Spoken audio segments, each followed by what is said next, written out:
Peace, love, blessings, and good vibes. What's up, everybody? Welcome back, subscribers. Hello, visitors. All right, so before we get into today's topic, check out the shirt. It says, I love my locks. Just in case you were wondering, just in case you wanted to know what it said, says, I love my locks. And I've worn this shirt before. But anyway, speaking of locks, have you guys heard about the story or the news story that's um, a buzz now on social media about the young man at the high school who cannot graduate because of the length of his locks. And they're saying that the school board is saying that it's been that way since 30 years. Your hair has to be a certain length to fit under the cap and gown, or under the graduation cap. Um, and here's a young man. He says that his father is from Trinidad, and he loved the locks. He loves his father's culture, the Trinidadian culture, and not only Trinidad but Africa. And Jamaica is real big here now in the United States as well. And as you can see, I have my locks. So now mainstream wants Black people to comply to their rules and regulations when it comes to hair. And and this is just my opinion, but in doing so, I think that in a way that's trying to um, deter you or tear you away from your culture, your history, who you are as a Black person, who you are as um, an African person. So my thing is, there's power in natural hair. There's power in your locks. So, there are lots of videos here on YouTube, and you can go and you can check those out. Where it talks about um, the the history of locks, and how it connects you to the universe. So, if you're interested, you can check out that video. But my take on the situation is that young man has gone through 12 years of school, and now he's at a turning point in his life, or at a remarkable point in his life, where he is actually going to get his high school diploma. Um, and now he's been suspended from school. He's being denied. How I feel, he's being denied his right to march with his class, or to walk with his graduating class. And so they had a meeting, and they were stating that they would take it all the way to I believe the gentleman that they interviewed, he said either the federal court, Supreme Court. They would take it to the highest court, um, so that they could try to get this issue resolved. Because in actuality, that's not fair to this young man. And it's not like his hair is unkempt. It's not like his hair is not cared for, because it is. So, this rule that they have, is just, to me, it's just ridiculous. It doesn't make sense, because this is a part of our culture. This is a part of our heritage. And just recently, California made it illegal to discriminate against natural hair, to discriminate against locks. And then earlier on, I think it was last year, a gentleman in a wrestling match, um, they cut his hair right on the spot. If he didn't comply to what the referee wanted as far as his hair was concerned with his locks, he would have to forfeit the game. And that was something that he didn't want to do, but you could see it in his eyes, and you could tell that he didn't want his hair to be cut. But at the end of the day, he wanted to win that match, and he was in the process of winning. So, and he didn't want to forfeit the game. So that lets you know that it's getting to a point where they're just trying to tear you away from culture, your culture, and who you are all together. You know, they're taking baby steps, and pretty soon it'll be something else that mainstream doesn't want us to do or doesn't want us to have. Um, Another thing that I wanted to bring up. This is kind of funny, weird, and strange all at the same time. Um, Another article and concerning hair. It's about a barber down in New Orleans, Louisiana.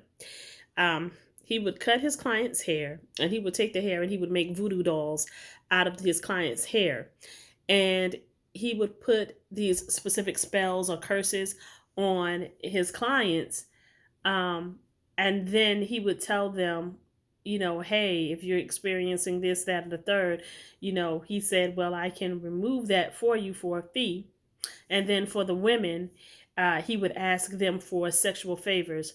So once his clients caught on to what he was doing and what was going on, they went to the police.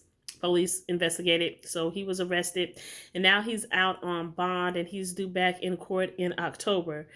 Um, and I don't know, because what he did was illegal. And I did not know this because, you know, New Orleans is, I think, either one of the voodoo capitals of the world, or of the United States, or it is the voodoo capital of the United States. But um, it's illegal to practice that.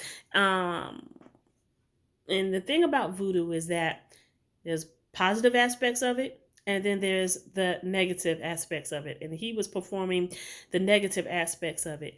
Um, and I may do something on that. I may do a topic on that. Discuss. Uh, I might. I don't know, because you know, too many people don't understand it. Too many people are leery of it, especially black people, black folk.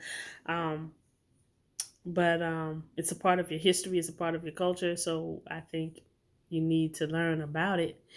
Um, But then again, maybe not, because some of you guys will probably get into it and do wrong things with it anyway. So, no. Okay. But anyway, like I was stating before, there's positive aspects of it, there's negative aspects of it. So, I don't want to take up too much time because I don't want to have to post 2 videos. So, I'm already at 7 minutes. I'm 7 minutes, a little over 7 minutes in. But before I go on, so yeah, so.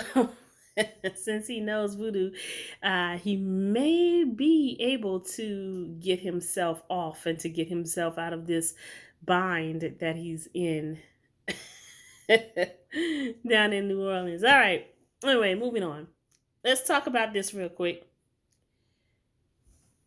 I have a pure sage candle, and so I lit this instead of using the sage, and it has a light scent, a light scent sage smell. Now, this is sage itself. This is the bundle, and I've used this, so that's why it looks like this. So, so this smell is a lot stronger than the candle, but I like the candle because it's so pretty. Yeah, the girliness is coming out in me right now. So it's comes in this little green and white can. It's very nice. I like it. Um, and I do like burning candles. So I'm burning this right now, and it's not really smelling up the house. It's not stinking up the house, not like this one does. And also, I have some Palo Santo. So Palo Santo is good too for clearing out negative energy, negative vibes. It kind of smooths everything out. But if you really, really, really, really, really, really, really want to get rid of that negative energy and that negative attitude, negative vibes, sickness, I would recommend the sage. But this is a very nice smell too. Um, Not as strong as the bundle of sage. All right, as the sage leaves. Okay, now I'm thinking before I go on, is there anything else that I want to talk about before I get into the topic? Oh, yes. All right, new moon today, January 24th, Friday. Um, new moon, so prepare for the new moon. I read where to let that positive energy in and let the positive energy flow. Take a cup of salt water or take a bowl of salt water and put it around your house to let those positive vibes in. And also sage yourself and to get rid of the negative energy. All right. Now that I've gotten through all of that, if there's anything else that I remember, I will bring it up and I'll talk about it. But today's video subject is about Josiah Henson, aka Uncle Tom, and why we should not use the term or the connotation Uncle Tom. And this is from an article in at the urbanintellectuals.com. All right, so this is a summary of the article in urbanintellectuals.com, written, you know what I mean. All right, let's get into it. So, Uncle Tom was a man who refused to beat black women. And that's the title of the article. All right, and I'll definitely put the information in the information section in the comment section so you can check this out for yourselves if you do so desire.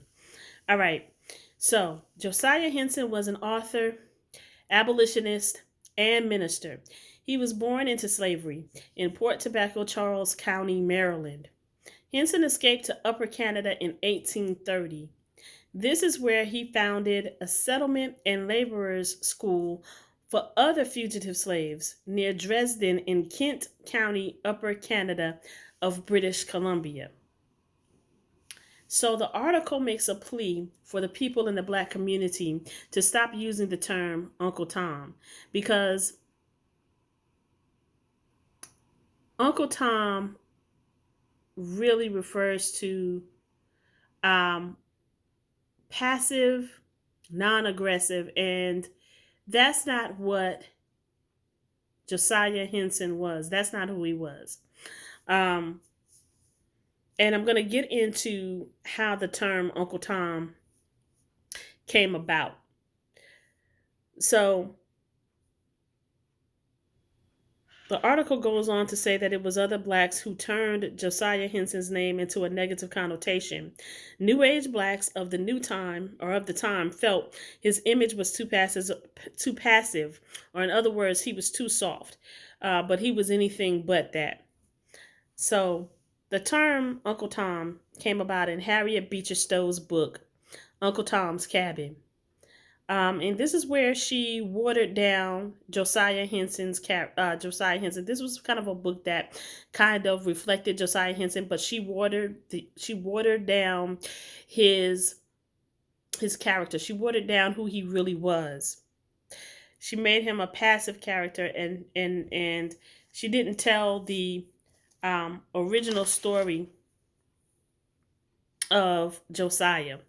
And the article goes on to talk about how Josiah Henson, he was a man who refused to beat black women. He refused to tell on other slaves. And he would put cotton in other slaves' bags at night so that they wouldn't get beaten. And he helped 100 slaves escape to freedom before the Underground Railroad took place. And this happened because he was born before Harriet Tubman. And he also, once he was free, he established, and as we stated before earlier, he established the first laborer school for other fugitive slaves.